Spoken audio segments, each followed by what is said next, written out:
సమయము ప్రభువా సలవారిపాలెం గ్రామం ముందు నీ యొక్క సేవలో చేరుటకు సహాయం చేశారు. చేరుకుని ఇచ్చిన బిడ్డలు బట్టి నీకు వందనాలు అయ్యా. ఇప్పటి వరకు పాటల ద్వారా మీరు మహిమ పొందారు. ఆయన సమయంలో వాక్య భాగములను మేము వెళుతుండగా నాయన ఆ వాక్యంలో ఉన్న సత్యమును మేము గ్రహించుకొని నడుచుకునే భాగ్యం మా అందరికీ దయచేయండి. వినగలిగించే చెవులను గ్రహించగలిగిన ఆత్మను మీరు అనుగ్రహించండి ప్రభువా. నీ మేళ్ళను మరచువారం కాదు కానీ మరొక పర్యాయాన్ని సన్నిధిలో వచ్చి అయ్యా బాబు అని పిలుస్తూ ఉండగా మా ప్రాంతాలు మీరు అంగీకరించి ఈ సిలువు చాటున నన్ను మరుగు చేసుకుని ఒట్టివాడిని మట్టివాడిని అయినండి ప్రభువా. నీ కొరకు ఒక పాత్రగా వాడుకోను మరి నాయన ఉజ్జీవంతో ప్రభువా నీ నామానికి మహిమ తెచ్చుకోమని కృష్ణ యేసునామములో ప్రార్థన చేస్తున్నాం. చేరుకుని వచ్చిన మీ అందరికీ యేసుక్రీస్తు నామమున పేరిట శుభాభినందనాలు తెలియజేస్తాం. పిల్లరా, ఈ రోజున మరి ధర్మశాస్త్ర ప్రకారం నడవాలా లేదా కొత్త నిబంధన ప్రకారం నడవాలా? చాలామందికి ఈ డౌట్ అనేది ఉంది. మేము ధర్మశాస్త్రానికి బదులం కాదు, కొత్త నిబంధనకి బదులం. అయితే ధర్మశాస్త్రాన్ని దేవుడు కొట్టేయలేదు, కానీ కొత్త నిబంధనలో కొన్ని పద్ధతులు ప్రభువారు పెట్టారు. మరి ఆయనకు ముందే యోహాను అనేటువంటి బాప్తిజం ఇచ్చి యోహాను వచ్చి ఉన్నారు. ఆయన ద్వారా బాప్తిజ కార్యక్రమాలు అనేవి జరుగుతూ వచ్చాయి. తర్వాత యేసు ప్రభు వారు కూడా బాప్తిజం తీసుకున్నారు. మరి ఆయన సున్నతి పొందాడు కదండి, మరల బాప్తిజం ఎందుకు అంటే ధర్మశాస్త్ర ప్రకారం సున్నతి పొందారు. కొత్త నిబంధన ప్రకారము పాపములను ఒప్పుకొనుటకు నీటిలో మునిగారు. కాబట్టి జాతి యావత్తు ఇలాగ జరుగుతుంది కాబట్టి నాకు కూడా బాప్తిజం ఇవ్వమని యోహాను దగ్గర బాప్తిజం తీసుకున్నాడు. అలాగే నువ్వు రక్షణ పొందటానికి నీ పాపములు ఒప్పుకోవడానికి కూడా ఈ రోజున సున్నతి కార్యక్రమం అయితే లేదు, కానీ నూతన నిబంధన ప్రకారంగా నువ్వు నమ్మి బాప్తిజం తీసుకోవాలి, పాపములు ఒప్పుకుంటూ బాప్తిజం తీసుకోవాలి. ఇది ధర్మశాస్త్రం కాకుండా కొత్త నిబంధనకు అనుకూలంగా దేవుడు చెప్పాడు. అలాగే హృదయానికి శుద్ధి చేసుకోవాలి తప్ప శరీరానికి కాదు అని కూడా వ్రాయబడతాము. కాబట్టి ఈ రోజున మనము హృదయానికి శుద్ధి చేసుకుంటున్నామా, ఒంటిని మాత్రమే శుద్ధి చేసుకొని మందిరాలకు వస్తున్నామా అనేది ఆలోచించేద్దాం. ధర్మశాస్త్రమా, కొత్త నిబంధన, ఏది కావాలో కోరుకోవలసిందిగా కొత్త. యోహాను రాసిన సువార్త 1వ అధ్యాయం 17వ వచనం.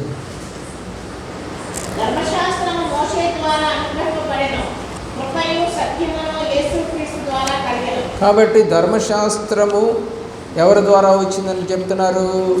మోషే ద్వారా. మరి కృపయు సత్యం ఎవరి ద్వారా వచ్చిందంట? యేసు ద్వారా. మరి కృపా సత్యములు మోషే ఇవ్వగలడా? ఇవ్వలేడు. మరి ఇప్పుడు ధర్మశాస్త్రాన్ని మనం అనుసరిద్దామా? కృపకు మనల్ని పాత్రలుగా చేసినటువంటి యేసుక్రీస్తు వారిని అనుసరిద్దామా? కాబట్టి ధర్మశాస్త్రమును కాక, ఎందుకంటే శుద్ధీకరణ ఆచారములు, ఆచార పద్ధతులు, శ్లోకములు ఏమండి ఇవన్నీ కూడా యూదులవి అని రాయబడింది. కాబట్టి ధర్మశాస్త్ర ప్రకారము కొన్ని ఆచారాలు, పండుగలు, మరి బలులు అన్నీ కూడా గోత్రాలకి దేవుడు 12 గోత్రాలకు ఇచ్చాడు. లేవీకాండము 23వ అధ్యాయము, లేవీకాండము 23వ అధ్యాయము 4వ వచనం నుండి కొన్ని మాటలు మనం చదువుకుందాం.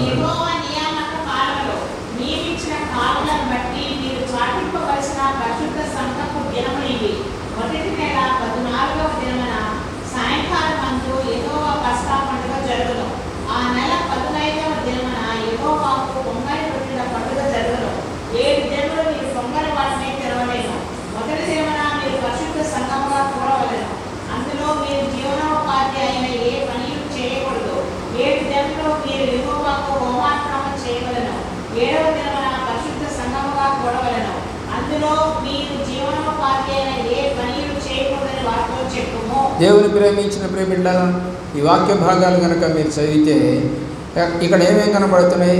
ఆచారాలు, పండుగలు, బలులు ఇవన్నీ కనపడతాం. నిజంగా ఈ రోజున ఎవరైనా అలాగా బలి ఇచ్చేవాళ్ళు ఉన్నారా? ఏదో హిందువులు ఇంకా ఆ పోలేరమ్మ తల్లికనో దానికనో ఆ గొర్రెల పొట్టేల్ని బలి ఇవ్వడం జరుగుతుందేమో, కానీ క్రైస్తవ సమాజంలో అయితే ఈ యొక్క జంతు బలులు లేవు. దేనికి సున్నతి చేసుకోవాలి? హృదయానికి సున్నతి చేసుకోవాలి. మారు మనసు నీకు అవసరం. జంతువు మీద చేయి పెట్టేసేసి ఈ పాపం పోవును గాక అని పాత నిబంధనలో చెప్తే, కొత్త నిబంధనలో నీ పాపము నిమిత్తమై నువ్వు మందిరములో నీ పాపములు ఒప్పుకున్న ఎడలా ఆయన నమ్మదగిన వాడిని యోహాను రాసిన మొదటి పత్రిక 1వ అధ్యాయము 7-9 వచనాల్లో మనకు కనబడుతుంది. ఇక్కడ ఎవరు కడుగుతున్నారు అని అంటే, యేసు రక్తము మనల్ని పాపముల నుండి కడుగుతుంది అని రాయబడింది. కాబట్టి ఈ రోజున నీవు ఆలోచన చేయాలి, ధర్మశాస్త్రానికి బద్ధులమా లేక క్రీస్తుకి బద్ధులమా అనేది ఆలోచించాలి. కొత్త నిబంధన ద్వారా ఎవరైనా నమ్మి బాప్తిజం పొందవచ్చు. ప్రియులారా, మత్తయి సువార్త 28వ అధ్యాయము 19వ వచనానికి వద్దాం. కొత్త నిబంధన దేవుడు శిష్యులతో చెప్పిన మాట. ఎవరినండి? సమస్త జనులు. మరి కొత్త నిబంధనలో అయితే ఈ మాట ఉంది, పాత నిబంధనలో అయితే సమస్త జనులకు అనే మాట ఉందా? లేదు. కేవలం 12 గోత్రాల వారు మాత్రం, అందులో పుట్టినటువంటి మగవారు మాత్రమే సున్నతి కార్యక్రమం చేసుకోవాలి. వారు మాత్రమే యాజకులుగా ఉంటారు. అందులో కూడా ఒక గోత్రం వాళ్ళే లేవీయులు. మిగతా 11 గోత్రాల వాళ్ళు వేరే రకంగా వేరే పనులు చేస్తారు. లేవీయులకు మాత్రము ఈ యొక్క పరిచర్యని దేవుడు ఇచ్చాడు పాత నిబంధన. కొత్త నిబంధనలో ఏమంటున్నాడు? అందరినీ నాకు శిష్యులుగా చేయండి, సమస్త దేశములకు వెళ్ళండి. మరి అప్పుడు ఎక్కడ వరకు ఉన్నారు? వాళ్ళ దేశంలో వరకే, ఇంకే దేశానికి వాళ్ళు వెళ్ళలేదు. కాబట్టి గమనించవలసిందిగా కోరుతా ఉన్నాం. ధర్మశాస్త్రమా కొత్త నిబంధన? ధర్మశాస్త్ర ప్రకారం లేవీకాండం 12వ అధ్యాయం 3వ వచనం, లేవీకాండము 12వ అధ్యాయము 3వ వచనం ప్రకారము ఏమంటే ప్రతి మగబిడ్డకి సున్నతి కార్యక్రమం చేయాలి. 8వ రోజున వారు సున్నతి కార్యక్రమం చేయాలి. 8వ దినమున బిడ్డకు సున్నతి. యేసు ప్రభు వారు కూడా 8వ దినమున మరి యెరూషలేము మందిరానికి తీసుకుని వచ్చినట్టుగా లూకాసు వార్తలో సుమయోను అనే అతను అప్పుడు యాజకుడిగా ఉన్నాడు, అతని దగ్గరికి తీసుకొని వచ్చినట్టుగా మనకి కనపడుతూ ఉంది. దేవుని యొక్క ప్రేమలో ఆలోచించాడు. మరి ధర్మశాస్త్ర ప్రకారంగా మగబిడ్డకి సున్నతి కార్యక్రమం. మరి ఇప్పుడు చర్చిల్లో కనపడేది ఎక్కువ మంది ఎవరు? పురుషుల, స్త్రీలు. మరి వీళ్ళకి ఆటంకం కలగజేయాలా? ఇప్పుడు లేదు. ఆనాడు ప్రధాన యాజకుడు సంవత్సరంలో ఒకసారి ప్రత్యక్ష గుడారంలోకి వెళ్ళేవాడు. ఇప్పుడైతే ఎప్పుడైనా మనం ప్రార్థన సన్నిధిలోనికి వెళ్ళచ్చు, ప్రార్థన చేసుకోవచ్చు. హెబ్రీ పత్రిక 9వ అధ్యాయము 7వ వచనం. హెబ్రీ పత్రిక 9వ అధ్యాయము 7వ వచనం. ధర్మశాస్త్ర ప్రకారం ప్రధాన యాజకుడు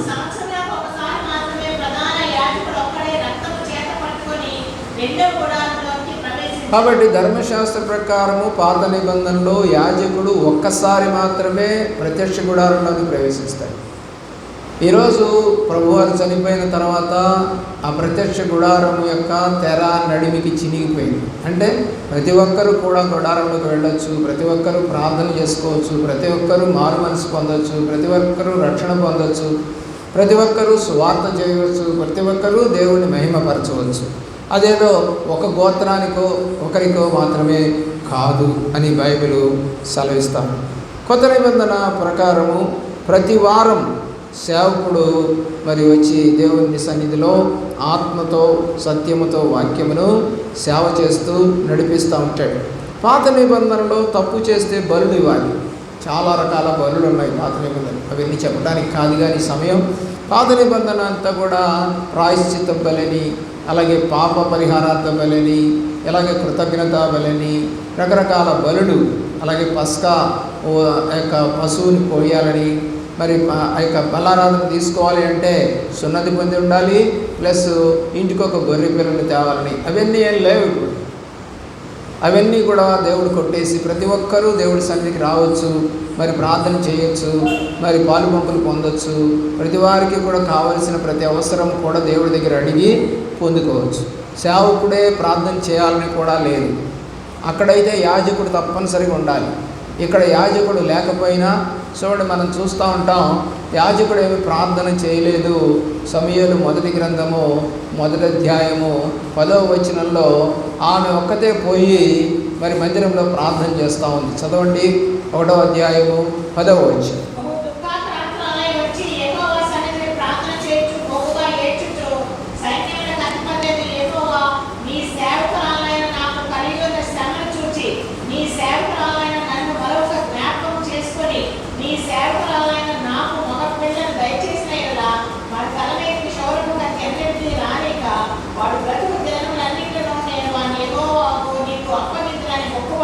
ఒక మొక్కుబడి చేసుకుంటా ఉంది ప్రభు దగ్గర. ప్రభువా, మరి ఆడవాళ్ళు చర్చిలోకి వెళ్ళకూడదు పాత నిబంధన ప్రకారం, కానీ ఎక్కడికి వెళ్ళింది? సన్నిధికి వెళ్ళి ప్రార్థన చేసుకుంటా ఉంది. మరి ఆ సమయంలో ఏలి అనేటువంటి వృద్ధుడు పరిచర్య చేస్తూ ఉన్నాడు. అప్పుడు ఈమె పొద్దున్న నుంచి సాయంకాలం దాకా ప్రార్థన చేస్తూ ఉంటే, ఇక ఎంతసేపు చేస్తారండి? బహిరంగ కొంచెం సేపు చేస్తారు, ఆ తర్వాత నోట్లో చేసుకుంటూ ఉంటారు, మనసులో చేసుకుంటూ ఉంటారు. ఆ సందర్భంలో వచ్చి ఆయన అడుగుతున్నాడు, ఎందుకు నిద్రపోతున్నావు అని అడిగితే ఆమె అంటుంది, చెప్పండి.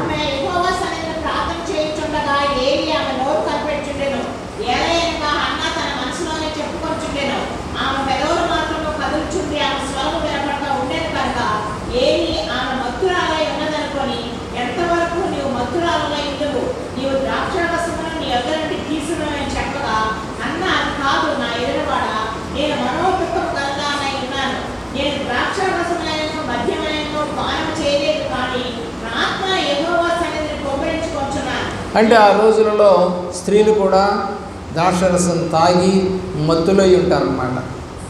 అయితే అలాగేమన్నా మందేసుకొని వచ్చావా అన్నట్టుగా మాట్లాడుతూ ఉన్నాడు యాజకుడు.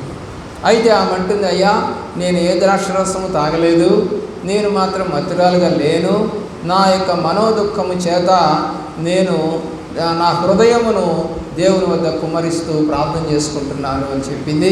అప్పుడు యాజకుడు అంటాడు, మీది నాటికి దేవుడు నీ యొక్క కోరికను సిద్ధింపచేయునుగాక అని అంటాడు. దేవుని ప్రేమించిన ప్రియులరా, ఇక్కడ మనం చూస్తే పాత నిబంధనలో కూడా దేవుడి సన్నిధికి వచ్చి ప్రార్థన చేసుకుంటే మరి మేలు జరిగినట్టుగా మనకి ఈ యొక్క వాక్య భాగము అర్థమవుతాం. కాబట్టి అదే దేవుడు మరి ఇప్పుడు మందిరంలో నువ్వు వచ్చి ఒంటరిగా ప్రార్థన చేసుకున్నా దేవుడు సహాయము చేస్తాడు. దేవునికి స్తోత్రం కలుగును గాక. హల్లెలూయా. పాత నిబంధనలో తప్పు చేస్తే బలులు ఇవ్వాలండి. కొత్త నిబంధనలో అయితే తప్పు చేస్తే ఒప్పుకోవాలి, క్షమించమని అడగాలి, సమాధానం పొందాలి. అంతే తప్ప మరి ఏమి చేస్తే దేవుడికి మహిమకరంగా ఉంటుందో మరి దేవుడికి ఇవ్వాల్సింది ఏమి లేదండి ఈ రోజుల్లో. మరి ఇవ్వాల్సిన పని లేదు అని అంటే, అయ్యా మరి మేము ఉపచేత రావచ్చు అనొచ్చు. మరి దేవుని దగ్గరికి వస్తున్నప్పుడు ఏదో ఒక మేలును ఆశించి నువ్వు వస్తావు. కాబట్టి దేవుడు మేలు చేయాలన్నా, సేవకుడు బ్రతకాలన్నా మరి దేవునికి కానుకలు అనేవి అవసరం. అది ఎంత అనేది నేను చెప్పడం లేదు, నీ యొక్క శక్తి కొలది అని రాశాడు బైబిల్లో. పాత నిబంధనలో కూడా ఈ మాట ఉంటుంది, కొత్త నిబంధనలో కూడా ఉంటుంది. కాబట్టి మనకు ఆ కొత్త నిబంధనలో కనపడుతున్నటువంటి శక్తి కొలది అనేటువంటి మాటకు అర్థంగా ఆ భేద విధవరాలు తాను సంపాదించుకున్నదంతా అని రాశాడు. అంటే ఆమె శక్తి కొలది, ఆమె శక్తికి మించి కూడా దేవునికి ఇచ్చినట్టుగా దేవుడే ఆ వాక్యమును స్థిరపరుస్తూ ఉన్నట్టుగా మనకి కనపడతా ఉంది. ఆలోచించేయండి, హెబ్రీలకు రాసిన పత్రిక 9వ అధ్యాయం 25వ వచనం. పాత నిబంధనలో సంవత్సరములకు ఒక్కసారి పస్కా భుజించాలి.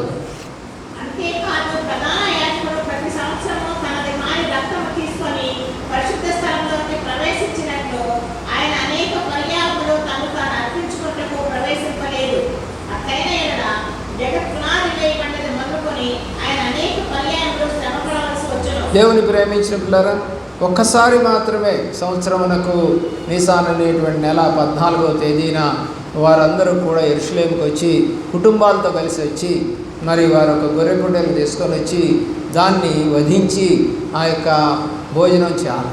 ఇప్పుడు రక్తం ఒలికించింది లేదా పాపం ఒప్పుకుంది మనుషులైతే పాపం ఒప్పుకోవట్లా.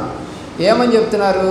నేను పాపం చేశాను అని చెప్పేసేసి వారొక గొర్రె పిల్లను తీసుకొచ్చి యాజకుడికి ఇచ్చి దాన్ని సంహరిస్తే అది చనిపోతే ఆ పాపం తొలగిపోయినట్టుగా భావించేవాళ్ళు. ఈ రోజున అలాగా, ఎందుకంటే వాళ్ళంతా కూడా గొర్రెలు కాసుకునేవాళ్ళు ఆ రోజుల్లో. ఈరోజు అందరూ గొర్రెలు కాసుకునేవాళ్ళం కాదు కదా. అనేక రకాల ఉద్యోగాలు చేస్తూ ఉన్నటువంటి వారు. ఇజ్రాయెల్లో కూడా ఇప్పుడు అలాంటి వారు లేరు. ఎక్కువ మంది మరి కంప్యూటరు నాలెడ్జ్ తోటి వాళ్ళు నడుస్తూ, టెక్నాలజీతో వారు మరి నడుస్తూ, మరి యుద్ధాలు కూడా టెక్నాలజీతోనే చేస్తూ ఉన్నారు. కాబట్టి ఈ రోజున అందరూ మరి గొర్రెలు కాసుకునే వాళ్ళు కాదు. కాబట్టి గొర్రె పిల్లను తెచ్చి దేవుని మందిరంలో పస్కాను పూజించాల్సినటువంటి అవసరము లేదు. ప్రతి వారు తమ హృదయాన్ని సరి చేసుకొని మరి ఒక బలారాధన రోజున మరి ఈ ప్రతి నెల మొదటి ఆదివారం రోజున మనం చేస్తున్న పని దేవుడికి మన హృదయాన్ని సమర్పించుకొని కొత్త నిబంధన ప్రకారము మన పాపములను ఒప్పుకొని, ప్రభువా నేను తప్పు చేశాను, ఈ రక్తము నన్ను కడుగును గాక, అయ్యా నువ్వు పొందిన దెబ్బల చేత స్వస్థతగా వచ్చింది కాబట్టి ఈ యొక్క రొట్టెను నీ శరీరంగా భావించి తీసుకుంటాం. హెబ్రీ పత్రిక చూడండి 5వ అధ్యాయము 7వ వచనంలో చక్కని మాటని మరి పౌలు భక్తుడు రాశారు.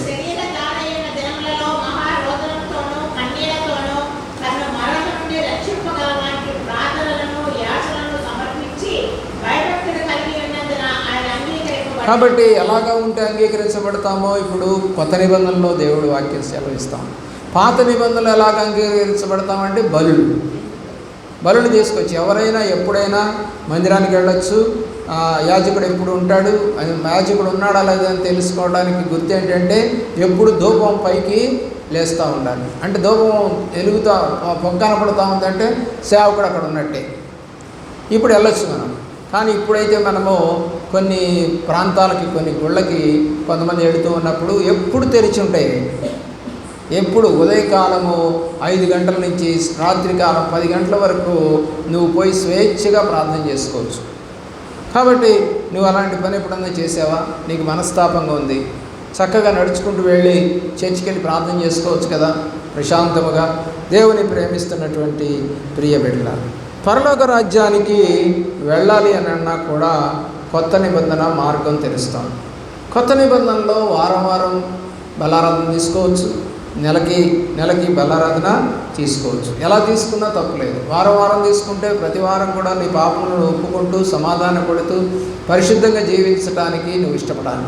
కానీ ఈ రోజున వారం వారం తీసుకుంటున్నా కూడా గొడవలు తగ్గట్లేదు, కులాలు పోవటం లేదు, కట్నాలు పోవటం లేదు, ఏమంటే విభేదాలు పోవటం లేదు, అనుమానాలు అవమానాలు అన్నీ కూడా జరుగుతూనే ఉన్నాయి. మార్చుకోకుండానే బలారాధనలకు వెళుతూ ఉన్నటువంటి సందర్భాలు మనకి కనపడుతూ ఉన్నాయి. కొత్త నిబంధనలో కనుక మనం చూసినట్లయితే యోహాను రాసినటువంటి సువార్త 14వ అధ్యాయము 2వ వచనము నుండి 4వ వచనం, పరలోక రాజ్యానికి ద్వారము నేనే అని ప్రభువారు చెప్తా ఉన్నారు. 14వ అధ్యాయము 2వ వచనము నుండి 4వ వచనం దాకా దేవుడు వాక్యం ఏం సెలవిస్తుందంటే, నేనే మార్గము సత్యము జీవము, నా ద్వారా తప్ప దేవుడు తండ్రి వద్దకు రాలేదు.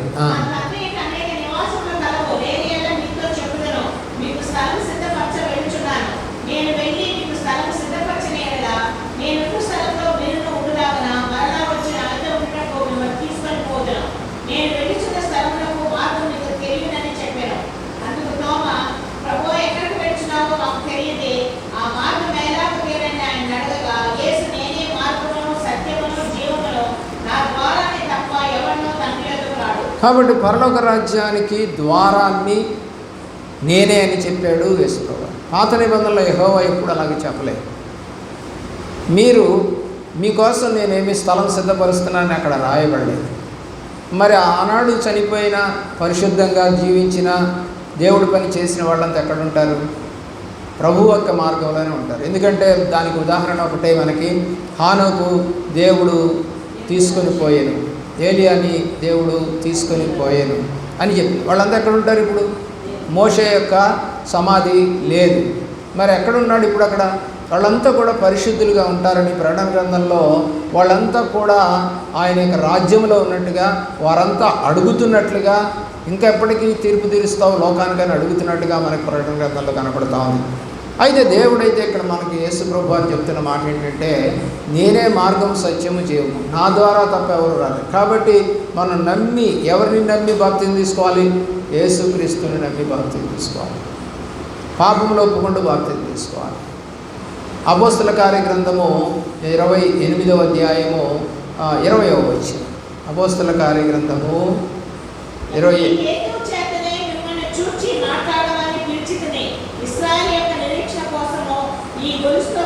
20వ అధ్యాయము 28వ వచనం చూడండి. 28 దేవుని యొక్క ఈ సంఘం ఎవరిది? మీరెవరు? దేవుని బిడ్డలు. ఎవరు కొనుక్కున్నారు? యేసు కొనుక్కున్నాడు. యేసు రక్తం ద్వారా మిమ్మల్ని కొన్నాడు. మరి పాత నిబంధనలో సంఘం అంటే ఎవరు? బలులు అర్పిస్తూ దేవుడి సన్నిధికి వచ్చేవాళ్ళు. కేవలం ఎంతమంది వాళ్ళు? 12 గోత్రాల ప్రజలు మాత్రమే. మిగతా వాళ్ళు ఎవరికి లేదు అవకాశం పాత నిబంధనలో. నేను యూదా గోత్రాల్లో ఏ గోత్రంలో కూడా పుట్టకుండా నేను ఇప్పుడు యెరూషలేం పోయి అయ్యా నేను కూడా ఒక బలి అర్పిస్తాను, మరి నా పాపముల నిమిత్తం ఆ బలి అర్పిస్తానంటే వాళ్ళు ఒప్పుకోరు. నువ్వు ఏ గోత్రం అని అడుగుతారు. హిందువులు చూడండి, గుళ్ళకి వెళ్తే వాళ్ళ యొక్క గోత్ర ప్రకారంగా పూజలు చేయించుకుంటారు. ఒక్కొక్కళ్ళకి ఒక్కొక్క కుటుంబానికి ఒక్కొక్క గోత్రం ఉంటుంది. ఒక్కొక్క ఇంటి పేరుతో ఒక గోత్రాలు ఉంటాయి. అన్ని కులాలకి గోత్రాలు ఉంటాయి. కానీ చాలామందికి ఈ రోజున అయితే తెలియదు. కానీ ఇశ్రాయేలులో ఉన్నటువంటి 12 గోత్రాల వారు ఎవరు కూడా ఒక గోత్రం వారిని ఇంకొక గోత్రం వాళ్ళు చేసుకోరు. ఏ గోత్రంలో ఉన్నవాళ్ళు ఆ గోత్రంలో వాళ్ళనే చేసుకుంటారు ఇప్పటికీ కూడా. కానీ మనలో అలా లేదు. కొత్త నిబంధనలో అలాగ ఏముందంటే, ఎవరైతే నమ్మి బాప్తిజం తీసుకున్నారో, ప్రభు సన్నిధికి వస్తున్నారో, ప్రార్థన చేస్తున్నారో, పాపములు ఒప్పుకున్నారో వారందరూ కూడా క్రీస్తు బిడ్డలము. దానికి కులము లేదు, మతము లేదు, రంగు లేదు, జాతి లేదు, పొట్టా పొడుగా అనేది లేదు, చదువుకున్నావా చదువుకోలేదు అని కూడా లేదు. కాబట్టి కొత్త నిబంధన పద్ధతి ప్రకారంగా ప్రభువుని నమ్మిన ప్రతివారు, రక్షణ పొందిన ప్రతివారు, ఏ కులస్తులైనా ఎవరైనా సరే వారు వివాహం చేసుకోవచ్చు అనేది కొత్త నిబంధన యొక్క పద్ధతి. కాబట్టి మనం కొత్త నిబంధనకే వారసులం. కొత్త నిబంధనలో పరలోక రాజ్యానికి ద్వారం దేవుడు చూపించాడు. పాత నిబంధనలు అది లేదు. అపోస్తల కార్యగ్రంథం 2వ అధ్యాయము 38 నుండి 42వ వచనం వరకు చూస్తే పరిశుద్ధాత్మ వారి మీదకి వస్తుంది అని పేతురు చెప్తా ఉన్నాడు.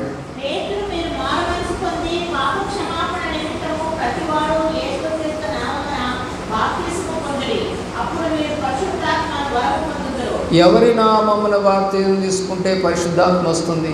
పాత నిబంధనలో ప్రతి వారి మీదకి పరిశుద్ధాత్మ వచ్చిందా? లేదు. అభిషేకించబడినటువంటి వారికి వచ్చింది.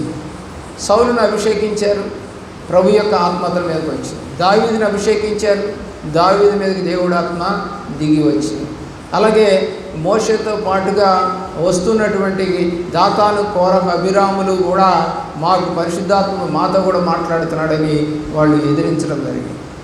ఎవరైతే అభిషేకించబడ్డారో వాళ్ళ మీదకి ఆనాడు పరిశుద్ధాత్మ వచ్చింది. ఈనాడైతే మరి ఒక 100 మంది పాస్టర్లు, 10 మంది పాస్టర్ల మీద చేయబెట్టి నోరు పోయాల్సిన పని లేదు. నీకు నువ్వు ప్రార్థన చేసుకున్నా నీకు పరిశుద్ధాత్మ వస్తుంది అని రాయబడతా ఉంది. ఈ వాక్యం చదవండి మళ్ళీ. అది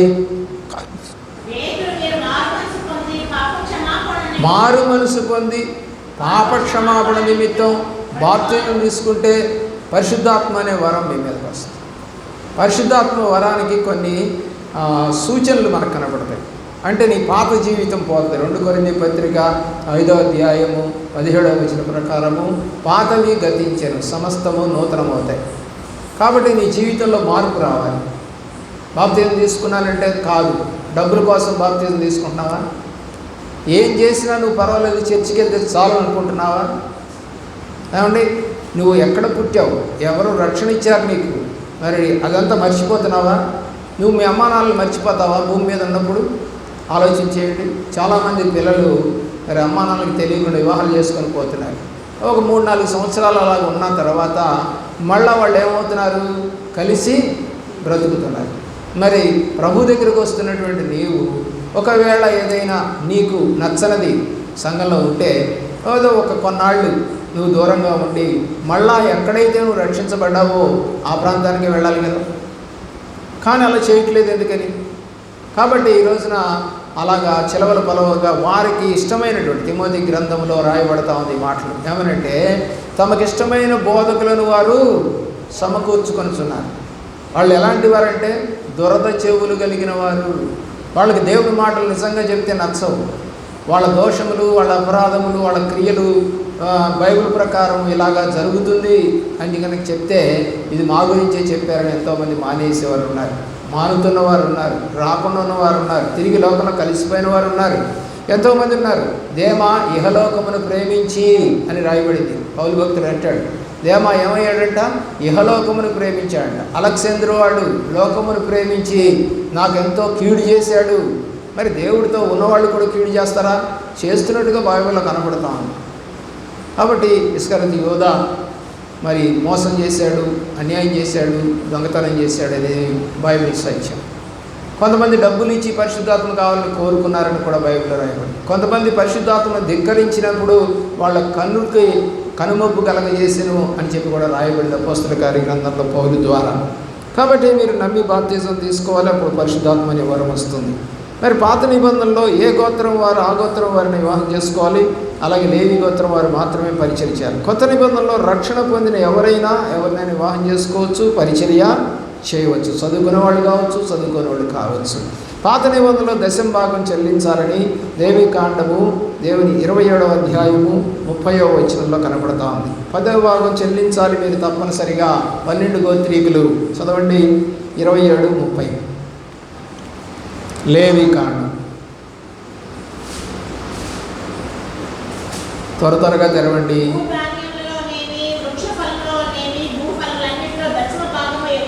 కాబట్టి ఇది ఎవరిదని చెప్తున్నారు? దేవుడి సొమ్ము. కాబట్టి 10వ భాగం అనేది దేవుడి సొమ్ము కాబట్టి దేవుడికి ఇవ్వాలని పాత నిబంధన చెప్తా ఉంది. ద్వితీయోపదేశకాండము 14వ అధ్యాయము 22వ వచనం. ద్వితీయోపదేశకాండము 14వ అధ్యాయము 22వ వచనం.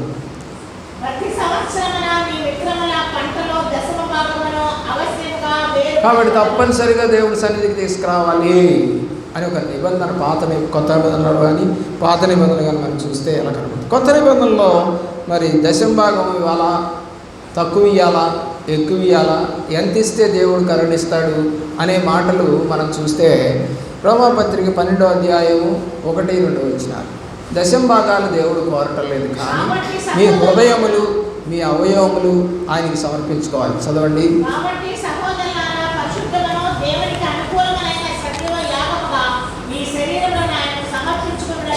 కాబట్టి ఇప్పుడు శరీరమును సమర్పించుకోవాలి. అక్కడేమో గొర్రె పిల్లనో లేకపోతే గువ్వనో పిండినో తీసుకొని వస్తే సరిపోతుంది. కానీ ఇక్కడ అలా కాదు. కొత్త నిబంధన అంతా కూడా మనము ముందర మనిషిని బాగు చేయాలి, మనిషి బాగుపడాలి. ఫస్ట్ నువ్వు జంతువులు పెంచుకుంటే ఏం లాభం? జంతువులకి ఏమైనా ఆత్మ ఉంటుందా? నిజంగా పక్షులకి జంతువులకే కనుక ఆత్మలు ఉంటే వాటిని చంపితే ఆత్మలు మనల్ని పట్టుకుంటాయి. కానీ ఎంతమంది మరి నాన్ వెజ్ తింటా ఉన్నారు, మాంసం తింటా ఉన్నారు, పక్షులు ఎన్ని కోస్తూ ఉన్నారు, జంతువులు ఎన్ని కోస్తూ ఉన్నారు. ఆ ఆత్మలన్నీ కనుక పట్టుకుంటే మనుషులు బతుకుతారా? కాబట్టి జంతువులకి పక్షులకి ఆత్మలు లేవు. ఆత్మ ఉన్నదల్లా మనిషికి మాత్రమే. కాబట్టి మనిషి ఆత్మ ద్వారా దేవుడిని చూడగలడు, మాట్లాడగలడు, సన్నిధి చేరగలడు అని ప్రభువారే మనతో ఇందాక యోహాను సువార్తలో మాట్లాడుతూ వచ్చారు. అలాగే పాత నిబంధనలోని పురుషులు సంవత్సరమునకు 3 సార్లు తప్పనిసరిగా చర్చికి రావాలి. మరి ఈ రోజున మీ ఇంట్లో 10 సంవత్సరాలు అయింది, మీ ఆయనకి రక్షణ లేదు, సంవత్సరానికి 3 సార్లన్నా వస్తున్నారంటే రావడం. మరి ఏం చేస్తూ ఉన్నారు? ఇళ్ళ దగ్గర ఓరకనే కూర్చొని కబుర్లు ఆడుతూ ఉన్నారు. చాలామంది అలాగే మనకి కనపడుతూ ఉన్నారు. నిర్గమాకాండము 23వ అధ్యాయము 14వ వచనం. నిర్గమాకాండము 23వ అధ్యాయం.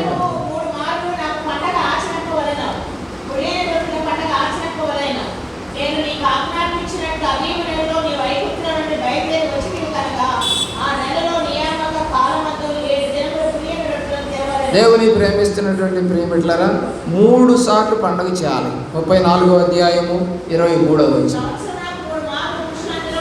కాబట్టి సంవత్సరములకు 3 మార్లు నీ పురుషులందరూ దేవుడి సన్నిధికి రావాలని కట్టడి ఉంది పాత నిబంధనలో. కొత్త నిబంధనలో ప్రతి వారము, ప్రతిరోజు, ప్రతి బుధవారం, ప్రతి శనివారం, ప్రతి మంగళవారం, ప్రతి శుక్రవారం, ప్రతి కూటమప్పుడు, ప్రత్యేక కూడికలప్పుడు, పురుషుల కూడిక, స్త్రీల కూడిక, రిట్రీట్లు ఏవేవో ఉంటాయి. దానికి అటెండ్ కావాలి. దానికి అభ్యంతరాలు ఏం లేవు. నీకు అవకాశం ఉంది, నువ్వు దేవుడి సన్నిధికి వెళ్ళాలి. మన 2వ తేదీన మరి కొంతమంది పురుషుల కూడికలు పెట్టారు, కొంతమంది రిట్రీట్ పెట్టారు, కొంతమంది యవనస్తుల కూడికలు పెట్టారు, కొంతమందికి వృద్ధుల కూడికలు పెట్టారు. రకరకాల కూడికలు జరిగాయి 2వ తారీఖు. వెళ్ళేవాళ్ళు వెళ్ళారు, వెళ్ళని వాళ్ళు వెళ్ళలేదు. మనం కనుక అలా పెట్టామనుకో, ఏంటమ్మా మీ పాస్టర్ గారు ఎప్పుడు ప్రార్థన అంటాడంటే విసుక్కుంటూ ఉంటారు ఈరోజు. ఎందుకంటే వాళ్ళు వారానికి ఒక్కసారి కూడా ప్రార్థనకి వెళ్ళరు కాబట్టి వాళ్ళకి ప్రార్థన అంటే చిరాగ్గా లేకపోతే అసహనంగా లేకపోతే విచారంగా కనపడుతుంది. ఒకవేళ వచ్చినా కూడా భయపడి సేవకుడికి నిద్రపోవడం జరుగుతుంది. కాబట్టి అలాంటి పనులు చేయకూడదు. దేవుడి యొక్క వాక్యాన్ని వింటున్న ప్రియులరా, కొత్త నిబంధనలు అయితే ప్రతి ఆదివారము మరి అపోస్తలుల గారి గ్రంథములో వారు ఇంటింటా రొట్టె విరుస్తూ ప్రతి ఆదివారము దేవుడి సన్నిధిలో కనపడుతూ ఉన్నట్టుగా మనకు కనపడుతూ ఉంది. పాత నిబంధనలో యాజకుడి సంవత్సరములకు ఒక్కసారి మాత్రమే పాప పరిహారార్థ బలి ఇవ్వాలి. నిర్గమాకాండము 30వ అధ్యాయము 10వ వచనం. నిర్గమాకాండము 30వ అధ్యాయము 10వ వచనం.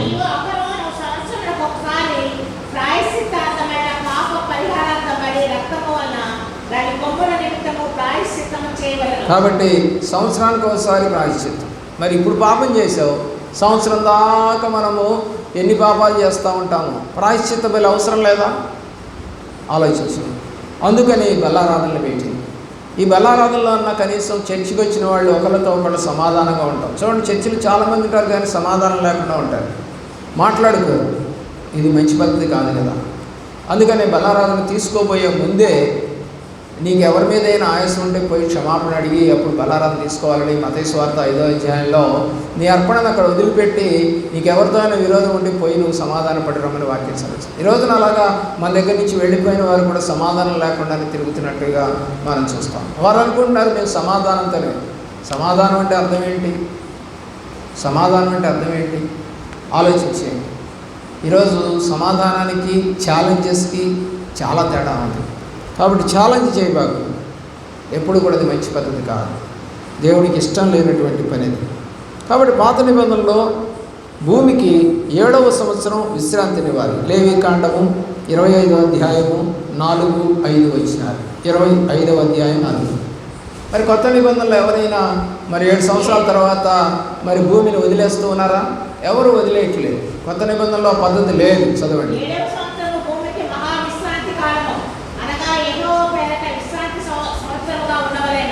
కాబట్టి పాత నిబంధనలో భూమికి విశ్రాంతినివ్వాలి. ఎప్పుడు? 7వ సంవత్సరం. అప్పుడు ఏ పంట వేయకూడదు. మరి ఎలా బతుకుతారంటే దేవుడు ఏం చెప్పాడు? చదవండి.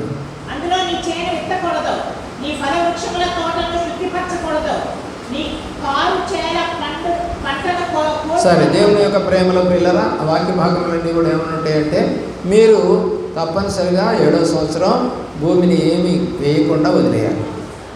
కాబట్టి మీరు 6వ సంవత్సరం పండించుకున్నటువంటి పంట 7వ సంవత్సరం వస్తుందంట.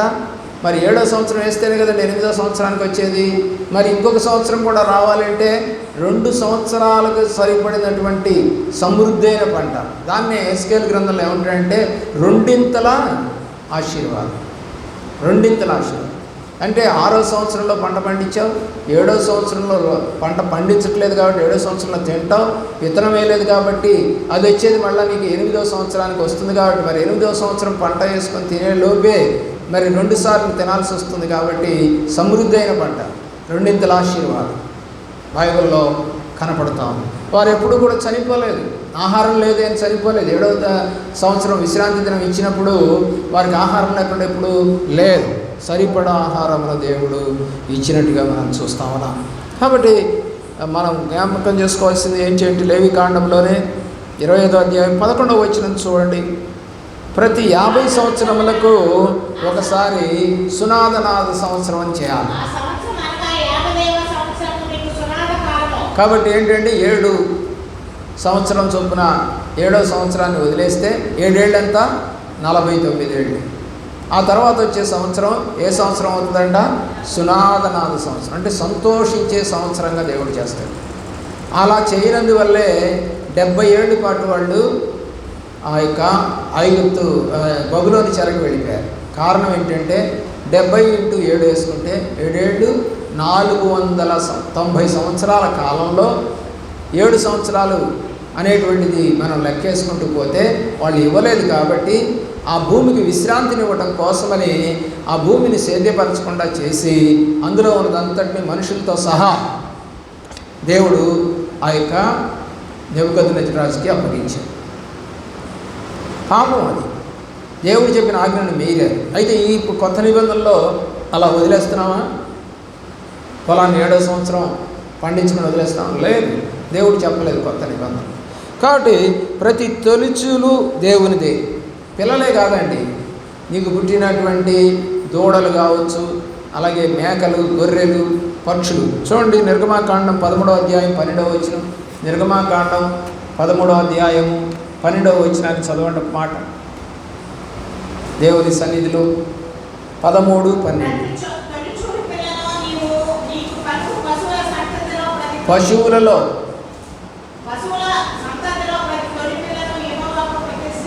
కాబట్టి ప్రతి దానిలో నుంచి మేకలు కావచ్చు, గొర్రెలు కావచ్చు, కోళ్ళు కావచ్చు, కుందేళ్ళు కావచ్చు, గేదెలు కావచ్చు, ఆవులు కావచ్చు, గాడిదలు కావచ్చు, ఏదైనా సరే ప్రతి గాడిదనంటే దేవుడు ఇష్టపడలేండి, ఎందుకంటే గాడిద హేయమైనటువంటి జంతువు. కాబట్టి ఈ పరిశుద్ధమైనటువంటివి ప్రతి దానిలోనండి. మొదటిది నాకు ఇచ్చారు. గతంలో మన చర్చిలో ఒక ఆమె ఇంట్లో సీతాఫలం పడింది అంట. అయ్యగారు, మొదటి సీతాఫలం మీకే అని చర్చిలో తీసుకొచ్చి పెట్టింది. 3-4 కాయలు. ఒక రోజు పుచ్చకాయ తెచ్చి పెట్టింది, ఒక రోజు బీరకాయలు తెచ్చింది, ఒక రోజు దోసకాయలు తెచ్చింది, ఒకసారి గోంగూర. మాకెవరో అన్నిరాలు ఉంది, మాకు తెలిసిన ఆమె, మా పక్కన ఒక ఆమె ఇంట్లో కూరగాయలు అన్నీ పండిస్తూ ఉంటుంది. తీసుకొచ్చి మరి ఆమెకి ఏమి ప్రేమ మనకు తెలియదు, దేవుడికి బిడ్డలని చెప్పేసి మాకు వాటిని పంపిస్తూ ఉంటుంది. దేవుని ప్రేమిస్తున్న ప్రేమిడ్డ. అన్యులకు ఉన్నటువంటి మనస్సు క్రైస్తవులకు ఉండటం లేదు. ఎక్కడో కొంతమందికి ఉంటుంది కానీ కొంతమందికి ఉండటం లేదు. అలాంటి దీవెన. కొత్త నిబంధన వారసులమా, ధర్మశాస్త్రానికి వారసులమా? ఒకసారి తేల్చుకో. పాత నిబంధనకి కొత్త నిబంధనకి తేడాలు కొన్ని చెప్పాను, ఇంకా చాలా ఉన్నాయి. అయితే ఈ విషయాలు విన్న తర్వాత నువ్వు ఏ నిబంధన ప్రకారం నడుస్తావో, ఆచరిస్తావో, చేస్తావో, మరి పండగలు చేస్తావా, ఆచారాలు చేస్తావో నీ ఇష్టం. నేనైతే వాక్య ప్రకారంగా నిన్ను హెచ్చరిక చేస్తున్నాను. దేవుడు మిమ్ములను, మీ కుటుంబములను దీవించి కాపాడును గాక. మోకరించండి, ప్రార్థన చేసుకోవాలి.